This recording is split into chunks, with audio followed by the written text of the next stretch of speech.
청주시가 예고 없이 옛 청사 본관 철거에 돌입했습니다.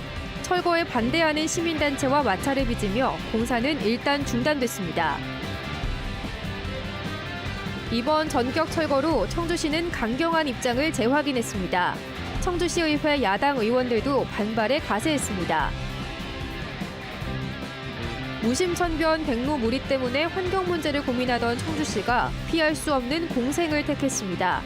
전문가 검토 결과 서식지 벌목은 동네끼리 폭탄 돌리기였습니다. 세상에 가장 먼저 나온 책, 초판본과 창간호만을 모아둔 이색 서점이 있습니다. 박물관처럼 특별전을 열기도 하는 한 골목 서점을 소개합니다. 네, 시청자 여러분 안녕하십니까? 계속해서 MBC 뉴스투데이 충북입니다. 청주시청 본관 건물을 허물겠다던 청주시가 사전 예고 없이 철거 공사를 강행했습니다. 이를 뒤늦게 한 시민단체와 일부 청주시 의원들이 공사 현장으로 달려가 철거를 몸으로 막아내면서 충돌이 벌어졌습니다. 김은초 기자가 보도합니다. 높이 2-3m 가림막이 가로막은 청주시청 본관.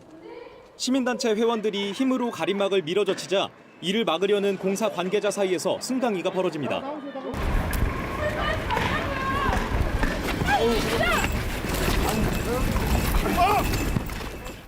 청주시청 본관동에 예고 없이 구조물 철거 장비가 전격 투입되자 철거에 반대하는 시민단체가 부랴부랴 저지에 나선 겁니다.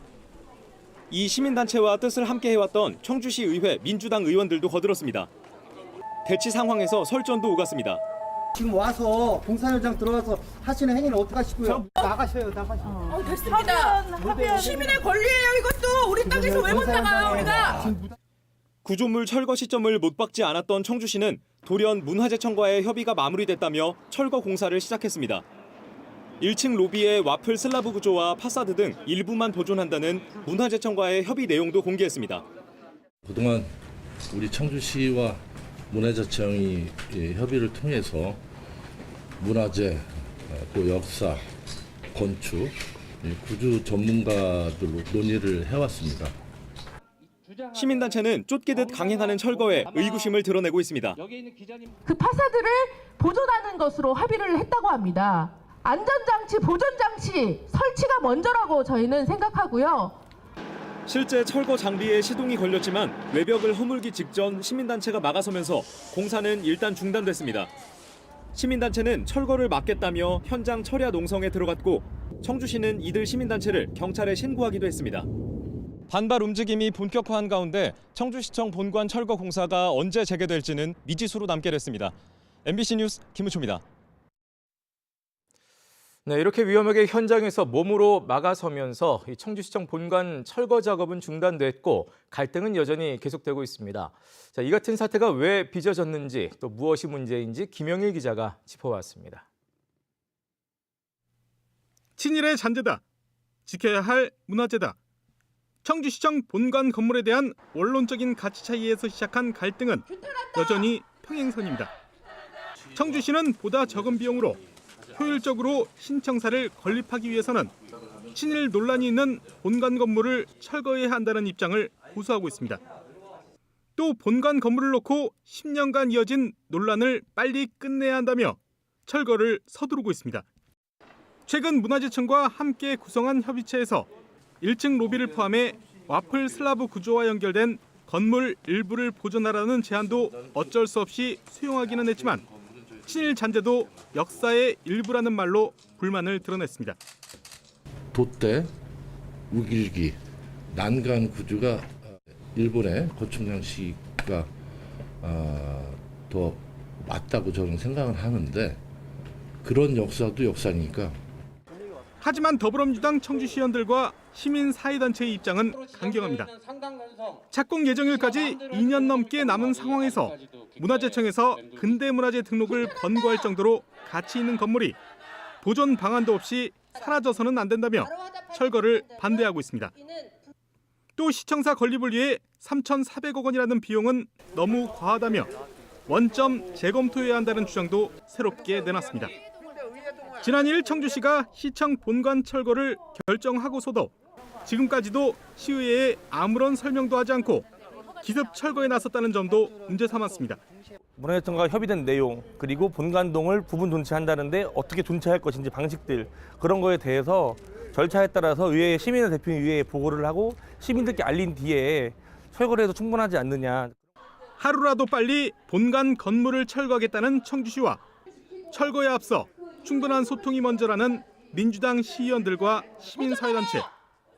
양측의 접점을 찾기가 좀처럼 쉽지 않아 보입니다. MBC 뉴스 김영일입니다. 윤석열 대통령 명의의 조화를 훼손한 60대가 경찰 조사를 받게 됐습니다. 청주 상당경찰서는 지난 6일 단재 신채호 선생 순국 제87주기 추모식에서 윤석열 대통령 명의의 조화를 흉기로 훼손한 60대 남성에 대한 고발장을 접수해 공용물건 손상 혐의로 조사하고 있습니다. 고발장을 제출한 기관은 국가보훈처인 것으로 확인됐습니다.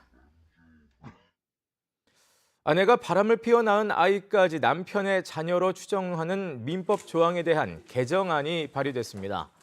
더불어민주당 변재일 의원은 유전자와 혈액형 검사 등 과학적 방법으로 친생자가 아닌 게 명백할 경우에는 예외로 규정하도록 민법 개정안을 대표 발의했다고 밝혔습니다. 최근 청주에서는 40대 남성이 배우자의 불륜으로 태어난 아이를 돌보지 않아 경찰에 고발되는 사건이 있었는데 민법 조항이 불륜에 의한 예외를 인정하지 않아 법원에 소송을 제기한 상태입니다. 해마다 청주 무심천변 일대는 수천 마리의 백로 탓에 불편한 동거를 해오면서 환경 갈등이 반복돼 왔죠. 청주시가 근본적인 해결을 위해 전문가 의견을 구했는데 결국 공존 외에는 다른 방법이 나오지 않았습니다. 인위적인 서식지 이전은 쉽지가 않습니다. 이채연 기자가 보도합니다. 도심숲 위를 수백 마리 하얀 백로떼가 날아다닙니다. 바닥 곳곳엔 배설물과 썩은 사체가 쌓이면서 악취를 풍깁니다. 푸르러야 할 초목은 백로 배설물 때문에 점점 죽어갑니다. 민원과 개발을 이유로 숲을 베어내자 기존 서식지를 잃은 백로떼가 자리를 옮겨갔고 그럴 때마다 불청객 때문에 골치를 앓던 주민들의 집단 민원은 하루 이틀이 아니었습니다.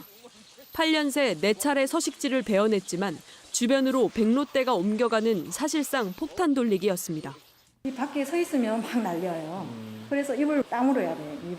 벌써 방심망에 저렇게 붙어 있으니까 집으로도 투입이 된다는 거잖아요. 결국엔 백로의 터전을 두고 사람과의 공존의 길을 모색하기로 했습니다. 미호강처럼 주거지와 먼 곳에 대체 서식지를 만들까 했지만 민가 주변에 둥지를 트는 백로의 습성 탓에 쉽지 않다는 겁니다. 앞서 비슷한 문제를 경험한 대전에서도 백로 모형까지 심어 대체 서식지를 꾸렸다가 실패로 돌아갔습니다. 보낸다고 가는 게 아니었습니다. 대전광역시도 사례가 있는데 실패한 사례도 있고요. 전문가 의견을 들어봤는데 전부 다 대체 서식지가 이전이 좀 어렵다는. 주민도 백로도 덜 고통스럽게 공존하는 방안을 찾는 게 관건입니다. 아파트 등 주거 밀집 공간과 서식지가 최대한 거리를 두도록 하고 청소 등 환경 관리에도 적잖은 비용을 들여야 하는데 최적의 방안은 다시 찾아야 합니다. 청주시는 오는 6월 연구 용역이 마무리되면 번식지 유지관리 대책을 세울 방침입니다. 우리나라 백로 집단 번식지는 176곳, 충북의 경우 해마다 16곳에 8천여 마리가 서식합니다. MBC 뉴스 이채연입니다. 시간으로나 순서상 제일 앞에 있는 것을 처음이라고 합니다. 누구에게나 또 모든 것에는 항상 처음이 있고 이 처음이 주는 가치가 있죠. 세상에 가장 먼저 나온 책, 즉 초판본이나 또 창간호만을 모아둔 독특한 서점이 있습니다. 처음 책방, 이승준 기자가 전해드립니다. 제천 의림지 인근의 주택가, 1년 전 문을 연 작은 서점이 있습니다. 초판본과 창간호만 모아둔 처음 책방입니다. 문학 작품뿐 아니라 음악과 미술 등 다양한 전기 간행물과 회사의 사복까지 말 그대로 세상에 처음 나온 출판물로 가득합니다. 100여 년 전 최남선의 동국 통감과 1961년 최인호의 장편 소설 광장, 최근 인기를 얻고 있는 만화 슬램덩크 등 모두 초판 1세입니다. 책방의 주인은 세명대 김기태 교수, 출판과 저작권 전문가인 김 교수가 지난 30년 동안 모은 20만 권 가운데 절반 정도를 펼쳤습니다. 짧게는 1, 20년에서 길게는 100년 전까지 시간 여행이 가능합니다. 정말 제가 그 소녀 시절에 즐겨 읽었던 그런 책들도 있고 오랜만에 이렇게 그런 책을 만나니까 아주 좋아요. 김 교수의 초판본 수집은 헌책방에서 만난 뿌리 깊은 나무라는 잡지에서 시작했습니다. 1976년 창간돼 우리 문화를 소개하고 한국인의 정신 세계를 기록했던 월간지. 제 목소리를 못 내던 언론을 대신해 큰 울림을 주다 1980년 신군부가 폐간했지만 시민의 사랑과 존경을 받았던 인쇄 매체입니다. 최근에는 그 의미를 담아 53권 전권을 한데 모아 특별전을 열었습니다. 특히 우리 전통문화 그리고 우리 문화의 세계화 이런 쪽 한글만을 쓰는 아주 유일한 잡지였고 그 당시에 가장 대표적인 문화 잡지였다고 보죠. 작품마다 하나하나 특히 표지 사진을 보고 너무 감동을 받았던 게 어떻게 저렇게 자연스러운 그냥 평상시 우리가 볼 수 있는 장면들을 가져와서 표지 사진으로 실었을까? 그래서 감동을 줄 수 있었을까? 그러나 아쉬움도 있습니다. 종이라는 소재 특성상 세월이 갈수록 변하고 훼손되기에 디지털화가 시급합니다. 공간이 작아 갖고 있는 출판물의 절반 정도는 아직 컨테이너 신세입니다. 전공자의 소명이긴 하지만 개인으로선 한계가 있을 수밖에 없습니다. 1년이 넘어가는 시점에서 가장 아쉬운 부분은 제대로 보여드릴 수 있는 여건을 아직 못 만들었다는 것. 그래서 앞으로 좀 더 쾌적한 환경에서 우리의 기록 유산으로 남아있는 좋은 책들을 마음껏 이제 보실 수 있도록 독자들과 가장 먼저 만났던 초판본과 창간호. 그 희귀성에 수십 년 역사가 더해지며 독서의 즐거움을 더하는 공간이 돼가고 있습니다. MBC 뉴스 이승준입니다. 전국 동시조합장 선거가 오늘 치러집니다. 충청북도 선거관리위원회는 오늘 도내 131개 투표소에서 농협과 산림조합장 76명을 선출하는 제3회 전국 동시조합장 선거를 진행합니다. 투표 시간은 오전 7시부터 오후 5시까지며 코로나19로 격리 중인 경우 격리자 특별 투표소에서 낮 12시부터 오후 5시까지 투표할 수 있습니다. 투표소 위치는 선거인에게 발송된 투표소 현황이나 중앙선관위 홈페이지 등에서 찾아볼 수 있습니다.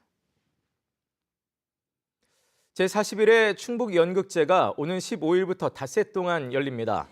충북연극협회가 주최하는 충북연극제에는 5개 극단이 참여해 학교폭력과 산업화 시대 노동자, 또 일제강점기 의열단원의 이야기 등을 주제로 공연을 펼칠 예정입니다. 한편 이번 연극제에서 대상을 받는 단체는 대한민국 연극제 본선 출전에 자격이 주어집니다.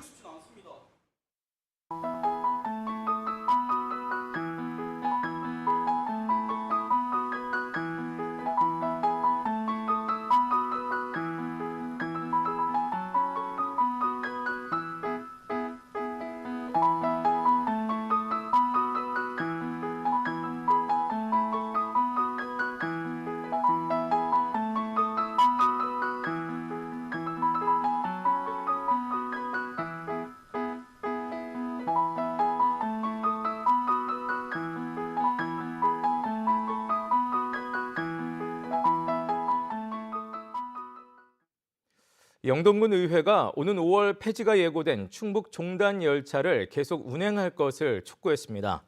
영동군 의회는 임시회 1차 본회의에서 경제적 효율성만을 이유로 운행을 종료하는 것은 지방소멸 극복 시책에 위배된다며 영동 단양 간 충북 종단 열차의 지속 운행을 촉구하는 건의문을 채택했습니다. 소외 지역 간 교류 강화와 균형 발전을 취지로 지난 2014년 운행을 시작한 충북 종단 열차는 충청북도의 지원 중단으로 오는 5월 폐지를 앞두고 있습니다. 진천군의 입학 축하금 지원 대상이 초중고교까지 확대됐습니다. 진천군은 인구 유입과 교육비 경감을 위해 지난해까지 유치원에 한정했던 입학 축하금 지원 대상을 관내 모든 초중고로 확대한다고 밝혔습니다.